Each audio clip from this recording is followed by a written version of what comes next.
Hi, everyone. So, I wanted to come on and speak to everyone and go live again. I tried it a little bit earlier, but a phone call came through.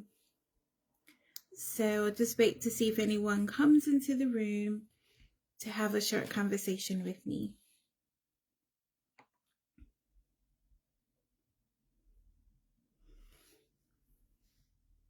So, the reason I thought I'll have a live today is because I wanted to talk about brokenness. And I wanted to talk about value and what that actually means.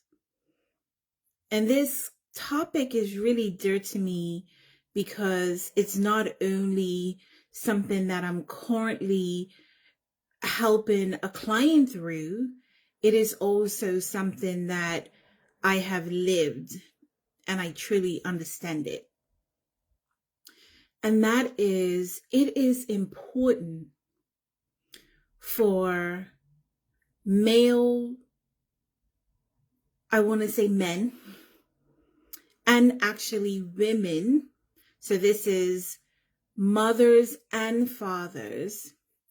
It is important for you to understand that the relationship that you create with your child is what determines what happens in their future. The relationship I had with my mother was non-existent. My mother gave me to my grandmother at the age of 6. And I realize now that she did that for her own reasons, and she had reasons behind it. But at the time and growing up, I felt abandoned, I felt unloved, and I felt unworthy. I also didn't have a relationship with my father until the age of 12, when I went to go live with him and his family permanently. But when I was younger, I did not have a relationship with a male. I had uncles that came to visit around the house, but I didn't have a father-daughter relationship. And I didn't have a mother-daughter relationship. And as I grew older, a lot of the relationships and mistakes that I made was because I was searching for something. I was looking for something. And I didn't understand at the time that the decisions I was making, was truly based on being incomplete, truly based on, well, maybe if I make this decision, it will feel better.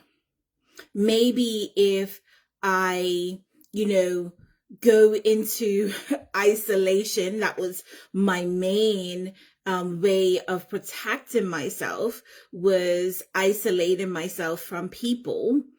Maybe that would heal me in some sort of way. And I also remember growing up that even when I did have friends, that I would keep them at arm's length, because I thought that if they got too close to me and if they got to know the real me, that they would leave me like how my parents did. And the reason I'm bringing this up is because I'm finding with my clients that a lot of the things that they are going through is stemming from their childhood and just wanting to have a relationship with their parents, wanting to have a healthy relationship with their parents. It is the first relationship that they have going into the world, right? And if your mom don't love you, then who's going to love you? And if your father don't love you, then why would another male love you as well, right? And so you're looking for love in the wrong places. And I was a victim of that. It happened to me. And it's hard because as they become adults and as you become an adult, no one else is responsible for your pain. No one else is responsible for your hurt. And you have to heal yourself. You can't go look into your parent and say, oh, can you heal me? And you're 30 years old, expecting them to give you the answers that you want, give you the answers that you need. You have to figure out a way, how can I heal myself? When you're going through depression, when you're going through anxiety, when you are trying to find escapism, trying to find ways that you can just put all of that pain to the back of your mind, it's not doing you any good. It's honestly not doing you any good. And in order for you to heal, in order for you to move on, sometimes you have to burn the bridges of your past. And that also includes the bridges of your parents and how they hurt you. Because if you continue to take that on towards where you're trying to go and, trying to heal and say, oh, I want to be successful in life and I want to make changes in life. If you're still holding on to the childhood pains that you had and experienced, you will not get to a place where God is trying to take you and where you want to be. And I say that from experience. And a lot of my clients are suffering with that because they have childhood trauma, they have generational trauma that they are trying to heal from. And I just want to say to you today that it is important that one, you recognize what that actually looks like. And if you are seeking healing from things that have happened in your childhood, there is no benefit on you holding on to it. There is no benefit in you holding on to it.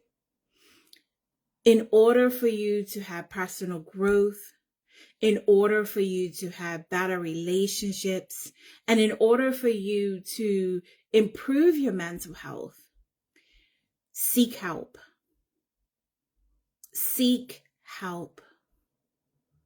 Find people that are going to support you, whether it be professional assistance, whether it be through friends, creating new friendship networks, but recognizing that they are people too, and you may not get the answers that you need to heal from a broken person. And it's important that you step out recognizing that you can heal on your own without the answer. There's a lot more that I can talk about it, but I just wanted to get that point out today that if you have childhood trauma and if you have childhood things that you are trying to heal from, sometimes you have to move beyond the person that actually hurt you. I hope that was helpful.